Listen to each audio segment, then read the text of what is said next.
I'm sure the first thing you think of when you hear toll booth is the great inconvenience of your trip being interrupted to be charged a few bucks just to pass through. The mental image most of you might conjure is a clogged-up freeway with lines of cars packed together, waiting to pay and move on. I can imagine the people who work at those booths find it even more boring than you do. The one I work at couldn't be further from the stereotype.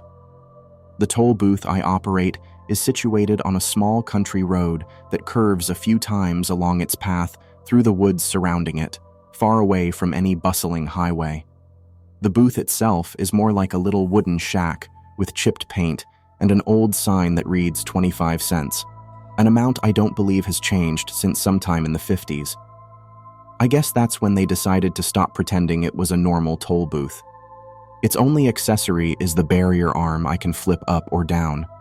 The interior is simple, with a single chair and a light on the ceiling, the only light besides the moon for miles. It only has one operator on any given night. Most nights, that's me. On the surface, it doesn't make sense why our local government would pay someone to sit out in the middle of nowhere to operate a booth that makes no money. And believe me, they pay well. But if you spent a single night out there, you would understand why. No, there isn't a sudden influx of 1,000 cars waiting to pay their tolls at 3 a.m. What we protect by keeping this booth running is worth far more than any monetary cost could make up for. In my town, the job of operating the lonely booth is one that is highly respected and rarely spoken of. In fact, it's something of an unspoken rule that you keep private any conversations about the booth, the road, or anything related. Everyone around here knows there's something off about this place. Almost everyone has seen something they can't explain or something they wish they hadn't. A lot of rural towns have their own urban legends. Most of the time, their residents embrace the myths. I suspect it's because they all know it's a myth, save for a few crazies. Our town is the opposite. We keep quiet about the things we've seen. The most we can do around here is to steer people clear of the road and hope nothing strays from it. The last we wanted was for the rest of the world to find out, and I suspect we're not the only ones. You see, our town is doing far better than most in our area. Our infrastructure never seems to crumble or degrade, our public schools are well funded, and no one is ever stuck looking for work. The reason this is noteworthy is that our town isn't exactly in the most prosperous region of America. This money is coming from somewhere, and it's not from our little property taxes. I've got a suspicion that the feds, or someone else, is dumping money into our town, and that they're keeping tabs on our little toll booth situation as well. I know this all sounds ridiculous now, but once you get a better idea of my job and of recent events, I think you'll understand. As I said, the booth only has one operator each night, a tradition that goes as far back as we've been a town. Each week, we hold a private meeting at our town hall. At this meeting are all current toll booth attendants and any former ones who can make it. Most of the time, the meetings don't last longer than 15 minutes, but after the emergency meeting I called a few weeks ago, we've held them every day and they've been taking a lot longer, the reason for which you will know soon enough. I suppose this is a good time to explain what happens at the toll booth and the road it sits on. You'll need to know my rules. Rule 1. The booth does not need to be attended during the day. Not much happens at the booth when the sun is up, but the attendant for the night, which is usually me, must be at the booth an hour before sunset and stay an hour after sunrise. The attendant for the night is not to leave the booth at any time during their shift, for any reason. Transportation isn't an issue because either the sheriff or one of the deputies always gives us a ride to the booth at night and a ride back to town in the morning. Rule 2. No cell phone, radio, or other electronic or communication device is allowed while operating the booth at night. The only thing running on electricity that a booth attendant is allowed to have is a flashlight. If you happen to bring a device accidentally, shut it off, store it inside the booth, and pray that it doesn't turn itself back on. Leaving it outside the booth is not an option. Should your device turn itself on inside of the booth, your next best bet is to destroy it. This sounds like a drastic measure, but I've made this mistake before. I lasted about an hour before I couldn't take the screams coming from my phone and stomped it into oblivion. Haven't made the mistake of taking it with me again. I've never been told what the screams and other noises are, but I do know that past attendants have heard the same thing. Rule 3. Rare as they are, cars may approach the gate at any time during the night. A common trait among those who end up on this road at night is confusion. The attendant's job is to decide whether they will be let through or turned away. The driver, along with confusion, may express other emotions. They may be distressed, angry, paranoid, or fearful. Try to calm them down and put their minds at ease as best you can. Once you believe they are ready, you will simply ask them to pay their toll. One of two outcomes will occur. If the driver has no notable reaction, questions you, or hands you a regular quarter, you must leave the barrier arm down and turn them away. Do whatever is necessary to try and make them leave. If they threaten you or attempt to drive through anyway, you can let them know you will be calling the police, even though you have no means of calling them. This scenario is unlikely because no modern navigation system would bring them down this road. All of the locals know not to use it, and it would be unusual for an outsider to learn about it. Though we have, on occasion, had to deal with a few lost travelers, most of the time they are compliant. Get them off the road as soon as possible and direct them towards town where they can get their footing. Above all else, they cannot pass through the gate. However, if you ask them to pay their toll, another outcome is possible and, unfortunately, the most common. They'll come to a sudden realization, as evidenced by their facial expression. It's as if they remember something, slowly reaching into their pocket and pulling out a black coin. They know they'll have to give it to you to pass. Some accept their fate graciously, others cry, but they all follow the road once the barrier arm is lifted. Around the corner they drive, never to be seen again. In my first months working here, I was confused as to who these people were. I wondered what it was they knew, how they got these coins in the first place, or what the coins were. All I knew was to leave it in the booth to be picked up by the next shift. This was until I happened to be watching the local news one morning after I got home. They talked about a man who was killed in a car accident the night before and showed a picture of his face. A face I had seen only hours before, puzzled and afraid as he asked me where he was and what was going on. When I asked him for his toll, he froze, slowly reached into his coat pocket with a quivering hand, and pulled out a black coin before placing it in mine. He gripped the steering wheel and faced forward, knowing he had to pass through and drive around the corner. He knew where he was going. Sitting in my living room that morning, recounting the events of the last hours, I realized that I was the last person to see that man. He was already dead, just passing through. As were the dozens I had seen before, and the countless more I knew I would see. It was the moment I realized the road was some kind of path to somewhere beyond. As for this rule, I don't believe anyone has ever stopped the dead from passing when their time has come. I don't think anyone ever could. It's something so surreal that in the moment, all you can do is let autopilot take over and continue with your duties as you were told. But as for letting the living through, I'm afraid it has been done before. A few decades back, a visitor from out of town was passing through town. Back then, he didn't have a phone to give him directions, so he had to go off a map. Even with a map, I'm certain he didn't know of the road because it was never put on any map. My best guess is that he happened to see it and figured it could be some sort of a shortcut. When he approached the gate, he was, of course, turned away by the toll booth attendant, but he wasn't taking no for an answer. The man got violent with the attendant, pushing him over and raising the arm himself before driving through. This hadn't happened before, at least as far as any of the past attendants of the booth who were still alive could recollect. No one was sure what would happen next. Back then, they only knew the rules, not the consequences, but they didn't have to wait long to find out. The next night, the same man in the same car rolled up to the booth. When asked for his toll, this time he presented a black coin. He seemed to have lost his memory of the night before, only knowing that he needed to pass through, but not why. This has continued every night for the last several decades. Each night he pulls up, confused as to why he's here and needs to pass, and forgetting each time. Each night he gives us a coin. Each time he passes on, driving around the bend into the woods, not seen until the next night. He never ages and his appearance never changes. Sometimes he even says the same exact thing as the night before. Other times he expresses a sense that he's been here before and that everything feels familiar, like he almost remembers sometimes.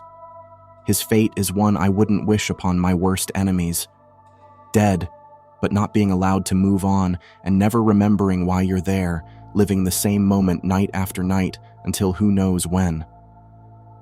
His story is one that reminds me of the importance of our job here, but not the only one. Rule 4. At some random point in the night, you may hear something moving through the trees, something big. Sometimes they emerge from the woods, other times they'll be coming down the road. Try not to be afraid. No harm is coming your way, quite the opposite. However, I can see how this would be hard to believe. In any case, you need to raise the arm and let them through. I remember the first time I saw them. I could hear a clop somewhere down the road, coming towards the booth like a horse galloping. I rose to my feet and grabbed my flashlight, intrigued. I remember hoping it wasn't someone's horse. I had never been told what to do in that scenario. When I did point my flashlight at the road, I nearly had a heart attack at the sight before me. A bull moose was approaching with a brisk walk. Of course, I was warned of this, but the details I was given were vague. All I was told was that a moose might approach the gate, and I was supposed to let it through. I wasn't told that this thing stands at around 9 or 10 feet at the shoulder, or that its fur is so dark I couldn't see it without my flashlight save for the massive antlers, which are white as snow in contrast. The only other part of its body clearly visible from afar were its eyes, which shone with a small speck of white light, glowing in the darkness. I screamed and retreated to my booth, tempted to run off into the night and abandon my post. Fortunately, the moose slowed its pace and eventually stopped in front of the barrier arm. This calmed me down, and I slowly raised it, watching as the moose approached to pass. As it did, I noticed the halter and reins on its head. I followed them up, only to meet another set of eyes, identical to the moose's, towering over me. Again, I yelled, but contained my volume when I realized whoever or whatever this was on top of the moose was making eye contact with me as they passed. This figure was dark, if not darker than the moose it rode on. Something akin to a shadow. Just like everyone in their cars, they walked down the road, beyond the bend, and out of sight. I had to sit down for half an hour before I stopped shaking. Needless to say, I wasn't very happy those finer details had been left out. Only after my shift and expressing my frustration was I told more. Apparently, this hunter and his moose have been around a long time. So long that no attendant alive today can remember a time without them. Some believe they've been here for the past couple hundred years or more, possibly as long as the strange road and the booth have been around. What we do know is that they aren't bound to the road like the others. At our town hall, we possess a written account of the hunter and his mount riding right through town in the middle of the night back in 1919. To this day, a few residents have seen the moose while they're driving at night. You may be wondering why I refer to the figure on the moose's back as the hunter. Well, that's what us attendants call him. Every so often, he and his moose will arrive at the booth, dragging a corpse behind them. When I say corpse, I don't mean an animal, or even a human for that matter. I mean abominations out of your wildest nightmares. Things that send a shiver down your spine and make you want to vomit at the same time. Things you would expect to find talked about in a religious text when the end of days comes. The hunter drags these things down the road and around the curve. I can't be certain of anything, but if you ask me, he's taking them back to some sort of afterlife or underworld. Maybe it's the same place the dead go when they drive around the curve, or maybe somewhere in the road is a pathway to many different places. I couldn't tell you. What I believe, like the other attendants and anyone who knows about the hunter and his moose, is that they're here to protect us. Whatever these things are that he's taking with him aren't supposed to be here in the first place, and he's just here to set things right. Now this is where we get to the point why I'm telling you about all of this. I explained before that the people from my town like to keep these things quiet, and for the most part, I agree. I'm not a fan of airing our business to the outside world. It's attention we don't need. Unfortunately, I don't think we have a choice this time. It began a couple of weeks ago, during one of my shifts at the booth. Everything was going well for the most part. No new dead passed through that night, nor did any living try. The only customer I had was our regular poor old bastard, confused as ever. After him, all was quiet for a few hours until I heard a slow clop coming down the road yet again. These days, I'm not afraid anymore. I've seen the hunter and his moose enough times that I don't fear either of them, and like I said, I've come to respect them for the things they take out of this world. The one thing I often fear is the sight of whatever it is they're dragging out. That night was no exception. They approached the gate and stopped in front of it. Before I moved to raise the barrier arm, I shone my flashlight at the rope being dragged behind, and the dreadful thing attached. The end of the rope was tied in a knot around an enormous pair of cloven hooves that belonged to what looked like the lower half of some sort of deer. As I moved up the body with my flashlight, I quickly discovered that this wasn't just some massive buck. The legs may have been reminiscent of one, but the upper body was that of a man. A man in a striped red and blue clown suit. The sleeves were shredded at the wrist, and protruding from them were long, blackened hands with claws for fingers. The head was by far the most grotesque part. Its nose and mouth, like the rest of its head, were covered in the skin like that of a pale man, but their shape was that of a deer's. Blood dripped out of its half-opened mouth. The ears were similar, with the same pale color and texture as a man's, but shaped like a deer's. It was like someone took human ears and stretched them out, morphing them to fit the disgusting shape they desired. On top sat a red and blue jester hat and a set of antlers sprouting out above them. I froze for a moment upon seeing the entirety of this beast, but snapped out of it when I reminded myself that I had a job to do and that I better do it if I didn't want to see this thing any longer. I walked over to the barrier arm and raised it. The moose resumed its trot forward along the road and past the gate. As they passed me, I couldn't help but watch the deer clown monster it was dragging behind. A streak of blood followed on the road behind it. Right before it passed by the booth completely, I lit up its face with my flashlight to get a final look.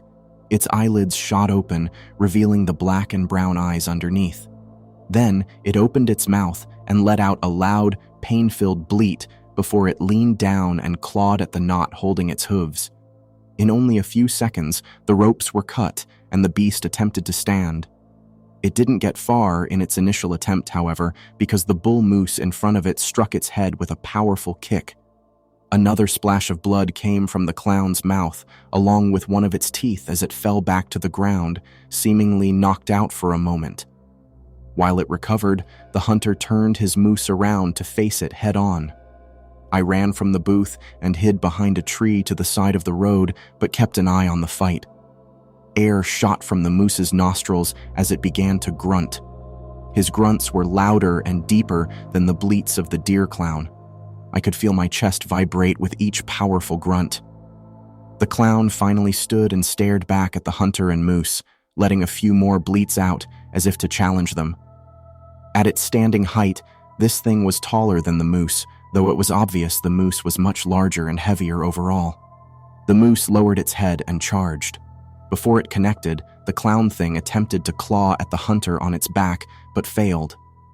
It was picked up off the ground by the moose's antlers and driven through a row of trees that came crashing down on top of it. The moose backed up a step and turned, allowing the hunter to throw a new rope around the clown's head. The moose charged away with the hunter holding the new rope. They began to drag the clown by the neck, I assume, hoping to finally make it around the bend this time. Unfortunately, it was still conscious and sliced the rope with its claws again. The clown didn't waste any time, hurrying to its hooves and charging into the woods. The hunter on his moose followed. In only a moment, they were both out of sight. I only noticed my heavy breathing, after all was quiet again. It took me an hour to work up the courage to leave the tree line and return to my booth. When I did, I noticed the tooth from the clown lying on the road and collected it. Fortunately for me, the rest of my shift was uneventful. Unfortunately, the hunter never returned with the clown. When the sheriff picked me up at sunrise, I told him to hurry to the town hall for an emergency meeting. During the drive, I contacted everyone else and told them to get there as soon as possible. At the meeting, I presented the tooth and gave an account of what I had just witnessed. There was a mix of emotions. None of the other attendants had ever seen something escape from the hunter before, and none knew what it meant. The agreed-upon action was to wait at least a week. It's unusual to not see the hunter and his moose for more than a week, so we figured he would catch the clown in the next couple of days and all would be sorted. I dearly wish that was what happened. A day later, a video surfaced on the internet from the town over. It showed a pair of deer antlers sticking out above the tops of trees as the man recording was driving. A few days after that, another video. This one was recorded by a woman who awoke in the middle of the night to laughter outside. Halfway through the video, you can see the antlers and part of the hat outside of a second-story window. The woman recording didn't notice, but commenters on the video sure did. Last week, someone halfway across the state uploaded a grainy photo of a black moose on a hill in a clearing between the trees, far off in the distance. These are just the ones I've seen. Now you can see why we've been having meetings every week. I can tell we're not the only ones in a panic either. Strangers started showing up around town, and not the kind that are just passing through. They try their best to fit in, but they stick out like a sore thumb. The dead giveaway is when they show up to our bars and diners, striking up a conversation before asking folk what they've seen around here lately, asking about the booth and the strange road. In the last week or so, they've stopped trying so hard to hide it. Black government SUVs have been crowding the parking spaces downtown. We kept the tooth in the town hall, along with every other document and record we have about the booth, and now it's all missing. It's clear that whatever happened that night wasn't supposed to, and we weren't the only ones who noticed. I didn't work last night, but the attendant who did had a lot to report this morning in our meeting. The feds drove out to the booth and took a look around. He pleaded with them not to drive through, but in response, they told him they already knew why they shouldn't. Something we weren't expecting. It's only a matter of time before they come for me. I suppose I'll tell them the truth when the time comes. As much as we like to keep it a secret in our town, the genie is out of the bottle. I figured I would at least tell all of you before the feds. Every one of you should know what's out there. As for me, I'll keep watching the booth at night. Sticking to my duties is about all I can do. Still, I'll be keeping up with all of the developments that I can. I can only guess based on the posts I've strung together, but it looks like the clown is still on the move, and our hunter close behind. I can only pray that he catches it soon. In the meantime, if you hear strange laughter in your backyard at night, stay inside.